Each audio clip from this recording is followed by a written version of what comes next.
الحمدللہ رب العالمین والصلاة والسلام علی سید الانبیاء والمرسلین نبینا محمد وعلی آلہ وصحبہ اجمعین اما بعد اعوذ باللہ من الشیطان الرجیم بسم اللہ الرحمن الرحیم ومن یشاقق الرسول من بعد ما تبین له الہدی ویتبع غیر سبیل المؤمنین نولہ ما تولی ونصلہ جہنم وساءت مصیرا۔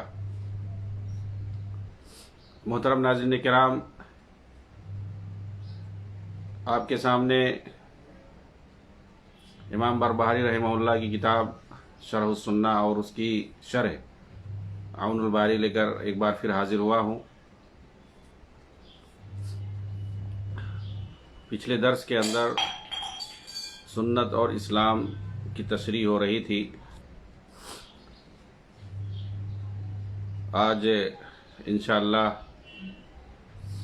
اہل السنہ والجماعہ کی بنیاد کیا ہے، اس پر گفتگو ہوگی۔ مصنف رحمہ اللہ کہتے ہیں والاساس الذی تبنى علیہ الجماعہ وهم اصحاب محمد صلی اللہ علیہ وسلم ورحمہم اللہ اجمعین وهم اہل السنہ والجماعہ۔ اور یہ اساس اور بنیاد ہے جس پر جماعت کی بنیاد ہے، اور یہ اصحاب محمد صلی اللہ علیہ وسلم ہیں، اللہ ان سب پر رحم فرمائے۔ یہی لوگ اہل السنہ والجماعہ ہیں، وہم اہل السنہ والجماعہ، یعنی نبی اکرم صلی اللہ علیہ وسلم کے جو صحابہ ہیں، جو ساتھی ہیں، یہی اہل السنہ اور یہی اہل الجماعہ ہیں۔ سنت نبی صلی اللہ علیہ وسلم کی سنت پر قائم ہے، الجماعہ یعنی مسلمانوں کی جماعت۔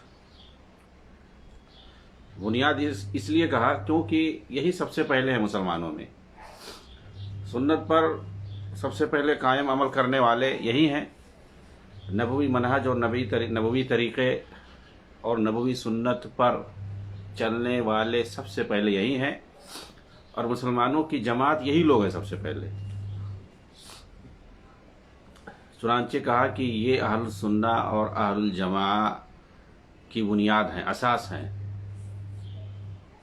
ظاہر سی بات ہے، جو جڑ ہے، جو بنیاد ہے، اگر کوئی دعویٰ کر رہا ہے اپنے آپ کو کہ میں بھی اہل السنہ والجماعہ میں سے ہوں، تو ظاہر سی بات ہے اس کو جڑ کو لے کے چلنا پڑے گا، اسی جڑ کو پکڑ کے چلنا پڑے گا۔ چنانچہ آگے کہتے ہیں مصنف رحمہ اللہ فَمَن لَّمْ يَأْخُذْ عَنْهُمْ فَقَدْ ضَلَّ وَابْتَدَعَ۔ چنانچہ جو ان سے نہ لے، یعنی دین کو ان سے جو نہ لے، وہ یقیناً گمراہ ہے، بدعتی ہے۔ وَكُلُّ بِدْعَةٍ ضَلَالَةٍ، اور ہر بدعت گمراہی ہے۔ وَالضَّلَالَةُ وَأَهْلُهَا فِي النَّارِ، اور گمراہی اور گمراہ لوگ دونوں دوزخ میں ہوں گے۔ تو یہ امام بربہاری رحمہ اللہ کی عبارت ہے۔ اس کے بعد شیخ ربیع مدخلی حفظہ اللہ اس کی تشریح میں کہتے ہیں اور وہ اساس جس پر یہ جماعت قائم ہے وہ کتاب اللہ اور سنت رسول صلی اللہ علیہ وسلم ہے، اور کتاب و سنت کو سب سے بہتر لازم پکڑنے والے محمد صلی اللہ علیہ وسلم کے اصحاب ہیں۔ ہر امور میں، ان امور کا تعلق چاہے عقائد سے ہو، عبادات سے ہو، جہاد سے ہو، یا امر بالمعروف اور نہی عن المنکر کی طرف دعوت دینے سے ہو، بلکہ تمام دنیاوی اور دینی امور میں۔ اسی لیے اللہ نے ان کی تعریف کی ہے، ان کا تزکیہ کیا ہے، اور ان کے تعلق سے یہ خبر دی ہے کہ وہ ان سے راضی ہو گیا اور اس سے وہ راضی ہو گئے، اور وہی سب سے بہتر امت ہیں جنہیں پوری انسانیت کے لیے برپا کیا گیا ہے۔ خیر امہ وہی ہیں جو لوگوں کو بھلائی کا حکم دیتے ہیں، اور اس بھلائی میں سب سے پہلے توحید ہے، اور وہ لوگوں کو برائی سے روکتے ہیں، اور ان برائیوں میں سب سے پہلے شرک اور بدعات ہیں۔ اور ان کے اسی مقام و مرتبے کی بنیاد پر اللہ تعالیٰ نے ان کی شان کو بلند کرتے ہوئے فرمایا ہے وَمَن يُشَاقِقِ الرَّسُولَ مِن بَعْدِ مَا تَبَيَّنَ لَهُ الْهُدَىٰ وَيَتَّبِعْ غَيْرَ سَبِيلِ الْمُؤْمِنِينَ نُوَلِّهِ مَا تَوَلَّىٰ وَنُصْلِهِ جَهَنَّمَ وَسَاءَتْ مَصِيرًا۔ اور جو کوئی رسول کی مخالفت کرے بعد اس کے کی ہدایت خوب واضح ہو چکی ہے، اور مومنوں کے راستے کے سوا کسی اور راستے کی پیروی کرے، کسی اور راہ پر چلے تو اسے ہم اسی طرف پھیر دیں گے جس طرف وہ پھرے گا، اور ہم اسے جہنم میں جھونک دیں گے، اور وہ بہت ہی بری جگہ ہے لوٹنے کے اعتبار سے، جانے کے اعتبار سے۔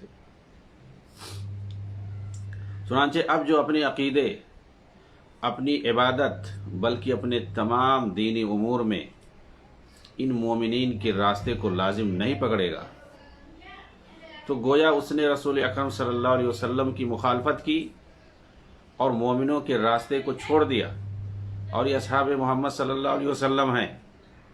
یعنی یہاں اس آیت کے اندر اللہ تعالیٰ نے جن مومنوں کے راستے کو چھوڑنے کی بات کی ہے کہ اگر ان کا راستہ چھوڑ دیا جائے گا تو گمراہی ہے، اس کے سوا کچھ نہیں ہے۔ وَيَتَّبِعْ غَيْرَ سَبِيلِ الْمُؤْمِنِينَ، کسی دوسرے راستے کی پیروی کر رہا ہے، کسی دوسرے راستے پر، کسی دوسرے طریقے اور منہج پر چل رہا ہے، صحابہ کے منہج کو چھوڑ کر کے، ان کے طریقے اور راستے کو چھوڑ کر کے، تو پھر اس کے بعد گمراہی مقدر ہے۔ اس لیے کہہ رہے ہیں کہ یہ اصحاب محمد ہیں۔ یہاں جو مومنین ہیں، مسلمانوں کا جو لفظ ہے اس سے مراد یہی لوگ ہیں۔ ہدایت کے واضح ہو جانے کے بعد جو ایسا کرے گا، اللہ اسے اس کے نفس اور اس کے باطل پر چھوڑ دے گا۔ اس لیے مسلمانوں پر واجب ہے کہ وہ صحابہ کے مقام و مرتبے کو پہچانیں کہ وہ اللہ اور اس کے رسول کے نزدیک کس قدر محبوب ہیں، اور پھر ان کے راستے پر چلیں، کیونکہ اللہ نے انہی کو معیار بنایا ہے جیسا کہ اس آیت کے اندر آیا ہے۔ اور اس کے بعد اللہ کے رسول صلی اللہ علیہ وسلم نے مزید فرمایا ہے فَإِنَّهُ مَن يَعِشْ مِنكُم بَعْدِي فَسَيَرَىٰ اخْتِلَافًا كَثِيرًا فَعَلَيْكُم بِسُنَّتِي وَسُنَّةِ الْخُلَفَاءِ الرَّاشِدِينَ الْمَهْدِيِّينَ تَمَسَّكُوا بِهَا وَعَضُّوا عَلَيْهَا بِالنَّوَاجِذِ وَإِيَّاكُمْ وَمُحْدَثَاتِ الْأُمُورِ فَإِنَّ كُلَّ مُحْدَثَةٍ بِدْعَةٌ وَكُلَّ بِدْعَةٍ ضَلَالَةٌ۔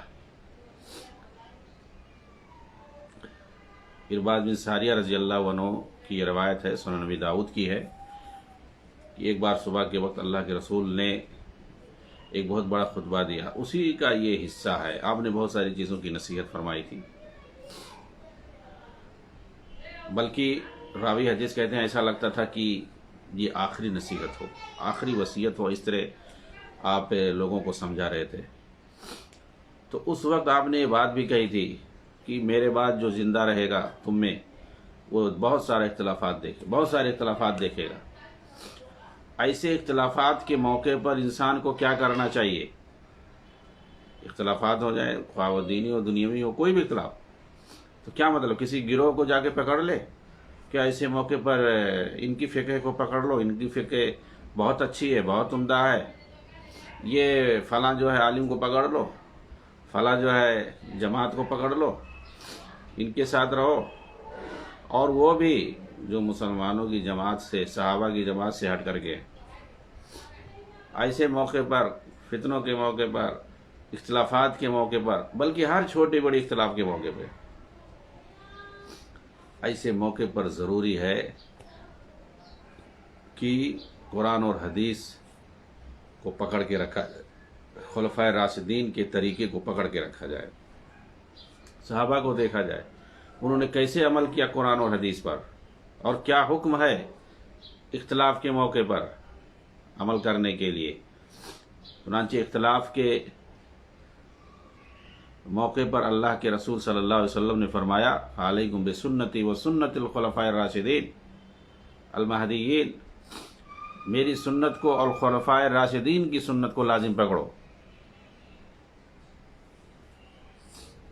اور اسے مضبوطی سے تھام لو، اپنے دانتوں سے مضبوطی سے تھام لو، اور نئی نئی چیز سے دور رہو، کیونکہ ہر نئی چیز بدعت ہے، اور بدعت گمراہی۔ یعنی جماعت چھوڑنے سے، صحابہ کے طریقے کو چھوڑنے کے بعد یہ سمجھ میں آ رہا ہے کہ آدمی بدعت میں پڑے گا، وہ کوئی نیا طریقہ ایجاد کرے گا، وہ کسی نئے راستے پر جائے گا، وہ کسی نئے مذہب پر جائے گا، کسی نئے مسلک پر جائے گا۔ وہ مسلک اور وہ مذہب یا وہ طریقہ اور منہج جو صحابہ کا بنایا ہوا ہے، اور جو لوگوں کے لیے پوری دنیا کے لیے معیار ہے ان کو گویا وہ چھوڑ رہا ہے۔ وہ بدعت ہی ایجاد کرے گا، وہ کوئی نئی چیز ہی بنائے گا، نئی چیز ایجاد کرے گا، اور ہر بدعت گمراہی ہے، اور گمراہی جہنم کا راستہ ہے۔ اب دیکھیے ایک روایت کے اندر اللہ تعالیٰ نے کیا فرمایا ہے، یا ایھا الذین آمنوا اطیعوا اللہ واطیعوا الرسول واولی الامر منکم فإن تنازعتم فی شیء، کسی بھی چیز میں تمہارا تنازع ہو جائے، اختلاف ہو جائے، فی شیء دیکھیے نکرہ کا صیغہ ہے اور اس پر من آیا ہوا ہے۔ ایسا جب ہوتا ہے نہیں، نکرہ پر حرف جر آیا ہوتا ہے، من ہے، با ہے وغیرہ، تو نکرے کے اندر مزید نکارت آ جاتی ہے، یعنی معمولی سے معمولی، چھوٹی سی چھوٹی چیز ہو، کوئی بھی چیز ہو، کسی بھی چیز میں تمہارا اختلاف ہو جائے، فَإِن تَنَازَعْتُمْ فِي شَيْءٍ، کسی بھی چیز میں اختلاف ہو جائے، اس وقت بتائیے کہاں جانے کے لیے کہا ہے، اپنے معاملے کو حل کرنے کے لیے کہاں کہا گیا ہے، کس چیز کی طرف جانے کے لیے کہا گیا ہے، کس فقہ کی طرف جانے کے لیے کہا گیا ہے، کس کا فتویٰ دیکھنے کے لیے کہا گیا ہے، قرآن اور حدیث کی طرف۔ فَإِن تَنَازَعْتُمْ فِي شَيْءٍ فَرُدُّوهُ إِلَى اللَّهِ وَالرَّسُولِ، اس اختلاف کو لوٹا دو اللہ اور اس کے رسول کی، قرآن اور حدیث کی طرف لوٹا دو، اللہ کے کلام کی طرف اور رسول کی سنت کی طرف لوٹا دو اسے، وہاں اس کا حل مل جائے گا۔ اسی کو کہتے ہیں شریعت کے مطابق فیصلہ کرنا۔ یہ نہیں ہے کہ شریعت کے نفاذ کے نام پہ تم کسی کا فقہ نافذ کر دو۔ بہت سے تحکیم شریعت اور نفاذ شریعت وغیرہ کے جو ہے دہائی دینے والے یا نعرہ لگانے والے، آپ دیکھیں گے وہ لوگ کسی فقہ کو نافذ کرنے کی بات کرتے ہیں، یہ سچی بات ہے۔ وہ لوگ قرآن اور حدیث کو چھوڑ کر کے کسی نہ کسی فقہ کو نافذ کرنے کی بات کریں گے۔ چنانچہ قرآن اور حدیث کے بارے میں بتائے گا۔ اور آپ دیکھیں صحابہ کی زندگی میں اس وقت قرآن اور حدیث کے علاوہ ان کے پاس کیا تھا؟ یا تو اللہ کا کلام تھا یا رسول صلی اللہ علیہ وسلم کی سنت تھی، اسی کی مطابق وہ اپنی زندگی گزارتے تھے اور اسی کو نافذ کرتے تھے اپنی زندگی کے اندر۔ چنانچہ ہر اختلاف کا حل قرآن اور حدیث کے اندر ایک مومن کو ڈھونڈنا چاہیے اور اسی کے مطابق فیصلے کرنا چاہیے۔ اللہ کے رسول نے فرمایا افترقت الیہود علی 71 فرقہ وافترقت النصارى على 72 فرقة وستفترق هذه الأمة على 73 فرقة كلها في النار إلا واحدة قالوا من هي يا رسول الله قال ما أنا عليه وأصحابي۔ یہودی 71 یا 72 فرقوں میں بڑھ جائیں گے، نصارہ 72 فرقوں میں بڑھ جائیں گے، اور یہ میری امت 73 فرقوں میں بڑھ جائے گی، سب کے سب جہنمی ہوں گے سوائے ایک کے۔ اب یہ جو اللہ کے رسول نے فرمایا ہے سب کے سب جہنمی ہوں گے سوائے کے، جو جہنمی ہوں گے وہ قابل مذمت فرقے ہیں، جو رسول صلی اللہ علیہ وسلم کے صحابہ کے فرقے کو چھوڑ کر جنہوں نے بنایا، الگ اپنا ایک الگ امام چن لیا اور الگ اپنا فرقہ بنا لیا، ان کی اپنی تاریخ ہے، ان کے اصول و ضوابط ہیں، ان کی اپنی فقہ ہے، سب ہے ان کے پاس، تو یہ قابل مذمت فرقہ ہے۔ انہی سارے فرقوں کے بارے میں کہا سوائے ایک فرقہ، وہ ایک فرقہ کون سا ہے؟ صحابہ کرام کا، اور جو اس فرقے کے ساتھ بنا رہے وہ کسی دوسرے فرقوں کا ساتھ نہ دے، دوسرے فرقے کی طرف نہ جائے، اسی فرقے پر وہ جمع رہے، ان کا جو اصول ہے دیکھے صحابہ کا کیا اصول تھا، وہ کس طریقے پر چلتے تھے، کیا وہ قرآن اور حدیث کو چھوڑ کے کوئی اور طریقہ اختیار کرتے تھے، اسی پر جمع رہے تو اسی فرقے کے ساتھ مانا جائے گا، صحابہ کے فرقے کے ساتھ۔ صحابہ کرام نے فوراً سوال کیا اللہ کے رسول، وہ کون سا فرقہ ہوگا جو ناجی ہوگا، جو جنت میں جانے والا ہوگا؟ تو آپ نے فرمایا ما انا علیہ الیوم واصحابی، آج جس طریقے پر میں قائم ہوں اور میرے بعد صحابہ جس پر رہیں گے۔ تو پتہ کیا چلا کہ ہمیں اپنے اختلافات جو ہیں وہ سب صحابہ کے طریقے کی روشنی میں حل کرنا چاہیے۔ ان کا کیا طریقہ تھا؟ آپ دیکھیں معاذ بن جبل رضی اللہ تعالیٰ عنہ کے بارے میں آتا ہے، عبداللہ بن مسعود کے بارے میں آتا ہے، ابی بن کعب رضی اللہ عنہ کے بارے میں، اس طرح آپ دیکھیں گے علی بن ابی طالب رضی اللہ عنہ کے بارے میں بہت ساری روایتیں اس طرح سے آپ کو ملے گی کہ یہ لوگ علماء میں، صحابہ میں علماء اور فقہا مانے جاتے تھے، حفاظ مانے جاتے تھے، قراء مانے جاتے تھے، بہت سارے صحابہ اس طرح تھے۔ تو وہ ان کے پاس شاگرد رہتے تھے، وہ اپنا حلقہ چلاتے تھے، علم کا حلقہ، قرآن اور حدیث کی روشنی میں وہ دین کی تبلیغ کرتے تھے۔ وہ کسی اور جو ہے فقہ کے مطابق نہیں چلتے تھے کہ یہ ہمارا فقہ ہے، فلاں صحابی نے ایسا کہہ دیا ہے تو انہی کی آرا کی روشنی میں ہم چل رہے ہیں، ایسا نہیں۔ ان لوگوں کے پاس قرآن اور حدیث، سنت، اس کے بعد اگر وہ کسی مسئلے میں قرآن اور حدیث میں واضح طور پر دلیل نہیں پاتے تو اجتہاد کرتے تھے، اور اس کے بعد جو دلیل قرین قیاس ہوتی تھی اور قریب ہوتی تھی اس سے اس کی روشنی میں وہ۔ اچھا، اجتہاد کا مطلب یہ نہیں ہے کہ قرآن حدیث کو چھوڑ کے اجتہاد کیا جائے، وہ بھی مطلب قرآن حدیث کو لازم پکڑنا پڑے گا، بنیاد وہی ہوگا، اسی کی آیتوں کی روشنی میں، احادیث کی روشنی میں بنیاد بنا کر کے اجتہاد کیا جائے گا، قیاس کیا جائے گا۔ تو وہ اجتہاد اور قیاس کرتے تھے، اس کے علاوہ اور کوئی چیز نہیں۔ ہر کوئی جو ہے اپنا اپنا، ظاہر سی بات ہے، جو عالم ہوگا، فقیہ ہوگا، دین کے معاملے میں اچھی سمجھداری رکھے گا، وہ قرآن حدیث کی روشنی میں قیاس بھی کرے گا، اجتہاد بھی کرے گا، اور یہ قیامت تک ایسے جاری رہے گا۔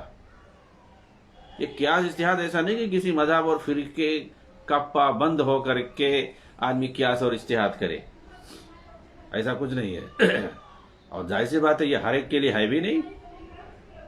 جو اس اہل ہوں، اس لائق ہوں، ان کے اندر وہ صلاحیت اور قابلیت ہو، رسوخ فی علم ہو، وہی لوگ ایسا کر سکتے ہیں۔ تو وہ قرآن اور حدیث کے مطابق اگر معاملہ سمجھ میں آ گیا واضح دلیل کی روشنی میں تو فیصلہ کرے گا، ورنہ وہ اجتہاد کرے گا قرآن اور سنت کی روشنی میں۔ یہی صحابہ کرام کرتے تھے۔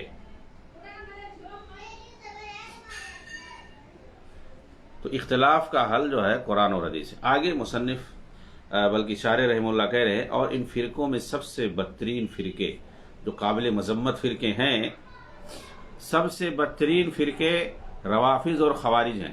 یہ سب سے پہلے بدترین بھی ہے، اور یہ آپ سمجھ لیجئے کہ سب سے پہلے اسلام کے اندر قابل مذمت فرقہ یہی سب بنا ہے، روافض اور خوارج کا۔ تو خوارج سب سے پہلے، اور دوسرے نمبر پہ روافض اور قدریہ، منکرین تقدیر۔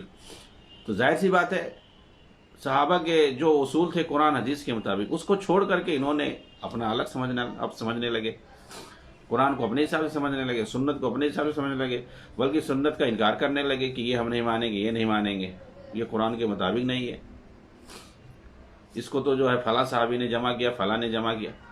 تو لوگوں نے قرآن اور حدیث کو، جس کی روشنی میں صحابہ کرام اپنے مسائل حل کرتے تھے، اس کو بنیاد سمجھتے تھے، اور وہ سر و انحراف ذرا بھی نہیں کرتے تھے۔ قرآن اور حدیث کی روشنی میں سارے مسائل حل کرتے تھے۔ کچھ بھی اختلاف ہو، آپ دیکھیں نبی صلی اللہ علیہ وسلم کی وفات کے بعد کتنے اختلافات ہوئے، بہت سارے اختلافات ہوئے، لیکن جیسے کوئی صحابی قرآن کی آیت پڑھ دیتا تھا فوراً سب لوگ خاموش ہو جاتے تھے۔ حضرت ابوبکر صدیق رضی اللہ تعالیٰ عنہ نے وہ آیت پڑھ دی وفات والی، نبی صلی اللہ علیہ وسلم سے متعلق۔ حضرت عمر جو کہ ایک دم پورا بفرے ہوئے تھے اور بہت زیادہ جلالی اور روب میں تھے، ان کو کچھ سمجھ میں نہیں آ رہا تھا، حتیٰ کہ یہاں تک کہہ رہے تھے کہ اللہ کے رسول کی وفات نہیں ہوئی ہے، وہ واپس آئیں گے، جیسے موسیٰ علیہ السلام واپس آئے تھے، اللہ سے ملاقات کرنے گئے ہیں۔ ان کو یہ یقین ہی نہیں تھا کہ اللہ کے رسول کی وفات ہو گئی ہے۔ لیکن ابو بکر رضی اللہ عنہ جب قرآن کی آیت پڑھی، وما محمد الا رسول قد خلت من قبل رسول، قرآن کی جب آیت پڑھی تب ان کو سمجھ میں آیا۔ انہوں نے کہا ایسا لگتا ہے کہ یہ آیت ابھی نازل ہوئی ہے میرے لیے، حالانکہ وہ بھی حافظ تھے، ان کو بھی قرآن یاد تھا۔ تو جب بھی ان کے سامنے کوئی آیت پڑھتا قرآن کی یا کوئی حدیث پیش کرتا، صحابہ کرام کی جماعت فلسطین کی طرف جا رہی ہے، اور وہاں ایک شہر میں، ملک شام کے اندر وبائی بیماری ہے، طاعون وغیرہ کی بیماری۔ اب یہ ہے کہ اس شہر میں، وہاں شہر سے پیغام آیا کہ یہاں پر طاعون پھیلا ہوا ہے، یہاں پر مت آئیے۔ تو اب یہ لوگ کیا کریں؟ حضرت عمر رضی اللہ تعالیٰ عنہ بھی ساتھ میں تھے. کہا کیا ہم تقدیر سے بھاگ رہے ہیں؟ کیوں ہم بھاگیں؟ بھائی موت جہاں آنا ہے آئے گی. تو اس موقع پر لوگ کشمکش کا شکار تھے، اندر جائیں یا نہ جائیں، بیماری ہے. عمرو بن عاص رضی اللہ تعالی عنہ نے اللہ کے رسول کی حدیث سنا دی کہ اللہ کے رسول نے فرمایا جہاں پر طاعون کی بیماری واقع ہو، پھیلی ہوئی ہو، وہاں پر مت جاؤ، اور وہاں پہ جو لوگ ہیں وہ باہر نہ جائیں. اس طرح کی حدیث ہے، اس کا مفہوم ہے یہ. تو پھر اس کے بعد یہ لوگ رک گئے، حدیث آ گئی، اس کے بعد رک گئے، خاموش ہو گئے. نبی صلی اللہ علیہ وسلم کی وفات کے بعد نبی صلی اللہ علیہ وسلم کو کہاں دفن کیا جائے، اس پر بھی اختلاف ہوا. لیکن جب حدیث آ گئی کہ نبی انبیاء جہاں وفات پاتے ہیں وہیں دفن کر دیے جاتے ہیں، تو ظاہر سی بات ہے بقی میں نہیں لے گئے. بغل میں جو قبرستان ہے، بڑا قبرستان بقی ہے، اس بقی کے اندر نہیں لے گئے، بلکہ جہاں آپ کی وفات ہوئی تھی حجرہ عائشہ کے اندر، وہیں پر آپ کو دفن کر دیا گیا. کوئی کہہ رہا تھا فلسطین جہاں انبیاء کی قبریں وہاں لے جائیں، تو کسی کی بات نہیں سنی گئی، وہیں پر دفن کر دیا گیا. اور اس طرح سے صحابہ کرام کے سامنے جس بھی مسئلے میں اگر کوئی قرآن یا حدیث پیش کرتا فوراً وہ خاموش ہو جاتے تھے. آج بھی وہی ہمیں صورت اپنانی ہو گئی. صحابہ کا منہج تھا، یہ ان کا یہ طریقہ تھا. اسی لیے کہا کہ اہل السنہ والجماعہ، جو سب لوگ رٹتے ہیں ہم اہل السنہ والجماعہ ہیں، ہم اہل السنہ، تو اہل السنہ والجماعہ کا بنیاد کون ہے، اس کی اساس کون ہے؟ صحابہ ہے. وہ جیسے عمل کرتے تھے ویسے ہمارا عمل ہوگا، وہ جیسے چلتے تھے ویسے ہم چلیں گے، تب اصلی اہل السنہ والجماعہ مانے جائیں گے. ورنہ بریلی بھی تو کہتے ہیں کہ اب اہل السنہ والجماعہ ہے، سب کہتے ہیں. اس کی پہچان وہی ہے کہ صحابہ کے طریقے کو اپنایا جائے. وہ اصل ہے، وہ بنیاد ہے، وہ اساس ہے، وہ جڑ ہے. اہل السنہ والجماعہ پہچاننے کے لیے ان کے طریقے پہ جو چلے گا، ان کے زمانے میں صرف قرآن حدیث، اس کے علاوہ اور کچھ نہیں. قرآن حدیث پر وہ عمل کرتے تھے، اور پیش آمدہ مسائل میں واضح دلیل اگر نہیں پاتے تو قیاس اور اجتہاد سے کام لیتے تھے. قرآن اور حدیث کی روشنی میں، اپنی عقل سے نہیں کہ گھوڑے دوڑاتے تھے، میں سمجھتا ہوں، میری رائے یہ ہے، ایسا ہے ویسا ہے. اس کے حل ہونا چاہیے. ایسے نہیں کہ ہر کوئی جو ہے اجتہاد کرنا شروع کر دے، قیاس کرنا شروع کر دے. ضروری ہے کہ قرآن حدیث کا ماہر ہو سب سے پہلے، اسی کے بارے میں کہا جائے گا کہ اس کو قرآن حدیث میں نہیں مل رہی. جب کچھ لوگ کہتے ہیں بھائی ہمیں قرآن حدیث میں دلیل نہیں ملی تو ہم اجتہاد کر رہے ہیں. ارے بھائی آپ کو قرآن حدیث کہاں کتنا آپ کو معلوم ہے؟ پہلے اس میں ماہر ہونا، عربی زبان میں ماہر ہونا، اصولوں میں ماہر ہونا. اصول کیا چیز ہے؟ کہ اصول کیا چیز ہے؟ اصول حدیث کے اصول ہے، تفسیر کے اصول ہے، فقہ کے اصول ہے، ہر چیز کے اصول ہے. ان سارے اصولوں میں ماہر ہونا پہلے، تبھی آپ اجتہاد کر سکتے ہیں، تبھی آپ قیاس کر سکتے ہیں. تمام اصولوں میں ماہر ہونا، علم المیراث کے بارے میں آپ کو صحیح علم ہونا، ساری چیزیں. اس کے بعد آپ اجتہاد کر سکتے ہیں. مصطلحات میں آپ کو اچھی علم ہونا، تب آپ قیاس اور اجتہاد کر سکتے ہیں. ہر کسی کے بس کی بات نہیں ہے، یا ہر کسی کے لیے یہ نہیں ہے. تو آخری بات یہ کہ جب بھی ہمارا اختلاف ہو تو بنیاد ہمارے لیے قرآن اور حدیث ہے، اور صحابہ کرام اہل السنہ والجماعہ کی بنیاد اور اساس. اس پر ہمارا دھیان ہونا چاہیے. چنانچہ صحابہ کرام ہمارے لیے اصل ہے، بنیاد ہے. اگر کوئی صحابہ کرام کو بنیاد سمجھتا ہے تبھی سمجھ لو وہ اہل السنہ والجماعہ میں سے ہے، اور وہی مسلمانوں کی جماعت میں سے ہے. ورنہ وہ مذموم فرقوں میں شمار ہوگا. صحابہ کے راستے اور طریقے کو جو چھوڑے گا، ان کے منہج کو جو چھوڑے گا، اپنا الگ کوئی طریقہ، مذہب، مسلک اختیار کرے گا کسی بھی چیز میں، کوئی تو ہوتا ہے اس کے یہاں جو ہے ایک سے زیادہ کئی طریقے ہوتے. منع کہے گا تصوف اور تزکیہ میں ہمارا یہ طریقہ ہے، فروعی مسائل میں ہمارا یہ طریقہ ہے، اصولی یعنی عقائد کے مسئلے میں ہمارا یہ مذہب ہے فلاں. بتائیے یہ کوئی بھئی صحابہ کس مسئلے کو؟ تزکیہ جی اب ٹھیک ہے، تصوف چھوڑیے، تزکیہ مان لیجیے، اخلاق اور تزکیہ. صحابہ کرام کے یہاں بنیاد کون سی چیز تھی؟ سب کچھ بنیاد قرآن اور حدیث. چاہے تزکیہ اخلاق ہو، تصوف کا تو تصور ہی نہیں تھا، یہ سب بات کی جاتا ہے، یہ سب اجمیوں کی اور غیر مسلموں کی طرف سے آیا ہوا ہے۔ آپ دیکھیں گے کہیں قرآن حدیث میں تصوف کا لفظ ملے گا ہی نہیں۔ جب قرآن حدیث میں دین میں کہیں آتا ہی نہیں یہ لفظ، تو پھر بھائی آپ دین سمجھ کے کیوں آپ، اس کا مطلب یہ ہے کہ کوئی غیر دینی ہے۔ دین کے لیے آپ ضروری ہے سمجھ لیں کہ اس لفظ کا ہونا ضروری ہے قرآن حدیث میں۔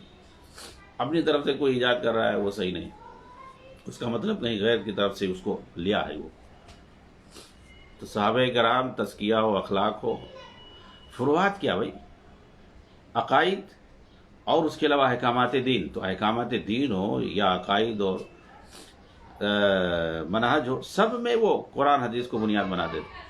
یہ نہیں کہ ہم جو ہے فروعات میں کسی دوسرے کو اپنا امام بنائے پھریں اور عقائد میں کسی تیسرے کو بنائے پھریں، تزکیہ اور تصوف میں کسی چوتھے کو بنائے پھریں، ہر جگہ اپنا الگ الگ۔ تو اور ایسا آدمی اپنے آپ کو کیا سمجھتا ہے؟ وہ سمجھتا ہے کہ ہم جو ہے صحابہ کے طریقے پر ہیں۔